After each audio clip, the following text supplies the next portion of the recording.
পক্ষী মানব ইন্দোনেশিয়ান যুবক সুলাইমান। আচ্ছা বলুন তো, এরকম চমৎকার একটা পাখির গায়ের মধ্যে আপনি পানি মারছেন, আর সেই পাখিটা ডানা ঝাপটে ডানা উল্টে আপনাকে স্বাগতম জানাচ্ছে, আপনার সাথে খেলছে, এবং আপনি যে তাকে গোসল করাচ্ছেন এই বিষয়টা সে এনজয় করছে।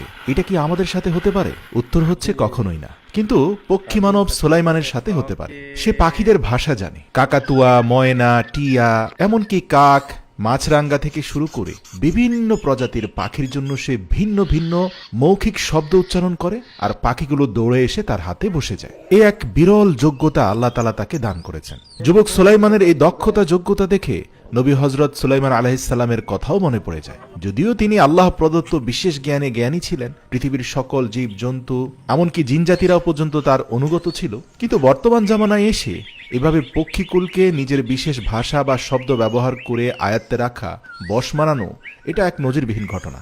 আপনি সত্যি অভিভূত হবেন ইন্দোনেশিয়াতে তার গ্রামে গেলে। পুরো গ্রামব্যাপী অসংখ্য পাখিদের মিলন মেলা। এই সকল পাখি কিন্তু একজন বিশেষ ব্যক্তির সাথে বন্ধুত্ব করেছে বলে এই গ্রামে প্রতিনিয়ত আনাগোনা করে, আর সেই বিশেষ ব্যক্তিটির নাম হচ্ছে সুলাইমান। তার বাড়ির আঙ্গিনায় ছোট ছোট প্লাস্টিকের পাত্রে অসংখ্য পানি আছে, যেখানে ভিন্ন ভিন্ন প্রজাতির পাখিরা এসে গোসল করে। সে বিভিন্ন পাকা পেঁপে ভেঙে রেখে দেয় যাতে পাখিরা এসে পেঁপে খেতে পারে।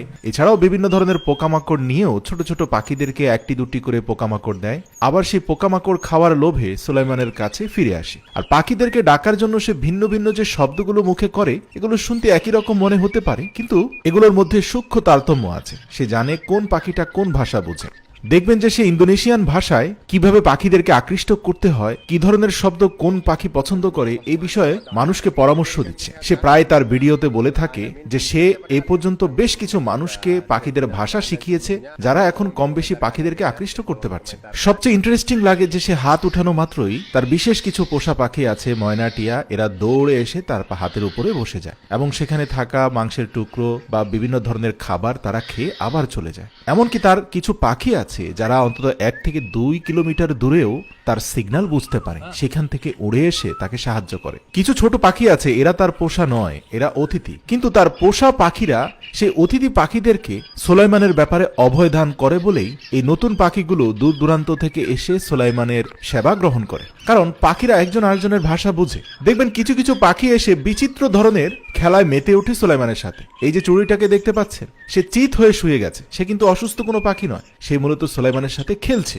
এরকম আন্তরিকতা এবং ভালোবাসা সুলাইমান দেখাতে পারে বলেই তার সাথে পাখিদের এতটা সখ্যতা, এতটা আন্তরিকতা। দেখুন, এই পাখিটা তার ডানার উপর থেকে নির্ভরশীলতা হারিয়ে পুরোপুরি সুলাইমানের উপর নির্ভরশীল হয়ে গেছে। সুলাইমানের আঙ্গুলের ইশারায় সে নাচছে, দুলছে, গাইছে। জেনে অবাক হবেন যে সুলাইমান এক বিশেষ ধরনের পোকা চাষ করে। এই পোকাগুলো হচ্ছে তার অধিকাংশ পাখিরই প্রিয় খাদ্য, আর সে এই পোকাগুলো দিয়ে পাখিদের মন রক্ষা করছে, যার কারণে বছরের পর বছর ধরে পাখিরাও তাকে ছেড়ে যাচ্ছে না। প্রতিদিনই কয়েকশো মানুষ সুলাইমানের গ্রামে এসে জমা হয় তার পাখিদের সাথে সখ্যতা, আন্তরিকতা, কথোপকথনের এই সকল মনোমুগ্ধকর দৃশ্য দেখতে। মানুষ দেখে অভিভূত হয় যে পাখিরা তার কথায় গোসল করছে, নাচছে, গাইছে, তার হাতের উপরে বসছে, তার দেওয়া খাবার খাইছে, যা সত্যি অসাধারণ। মানুষ এবং পাখির মধ্যে এতটা আন্তরিকতা, এতটা সৌহার্দ্য থাকতে পারে, তা যুবক সুলাইমানকে না দেখলে আপনি হয়তো বিশ্বাসই করতে পারতেন না।